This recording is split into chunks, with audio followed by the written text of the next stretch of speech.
Hello! আজকে বাবা-মায়েরা চলে গেছে কুম্ভ মেলায়। তাই ছেলে আর আমি একা বাড়িতে। এই যে চা খেতে, খেতে ওকে ঘুম পাড়াচ্ছিলাম।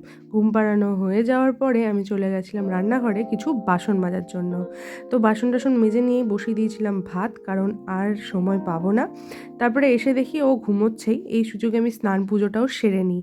নাহলে উঠে গেলে একদম একা থাকতে চায় না। তারপরে এই উঠে পড়েছিল, তাই ওকে গিয়ে মালিশটাও করে নিলাম। মালিশ-টালিশ করে আমি নিজে গিয়ে খেয়ে আসলাম।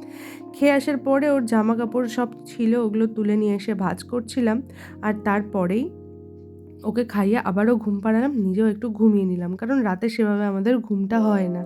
আর ঘুমোতে, ঘুমোতেই দেখি সন্ধে হয়ে গেছে। আর সন্ধেটাও জ্বেলে ফেলি। তারপরে চলে আসে আমার বর। ও নিয়ে এসেছিল আসার পথে ওই ঘুগনি আর চপ। ওইটা খেতে, খেতে আমাদের রাতের রান্নার টাইমও হয়ে যায়। রান্নাটা ওই করছিল। রান্নাবান্না করে, খাওয়া-দাওয়া করে আমরা চলে যাই একদম শুতে। তো কেমন লাগলো আমার ভিডিওটা অবশ্যই কমেন্ট করে জানিও। চ্যানেলটাকে সাবস্ক্রাইব করে দিয়ে দিও। দেখা হবে পরের ভিডিওতে। টাটা!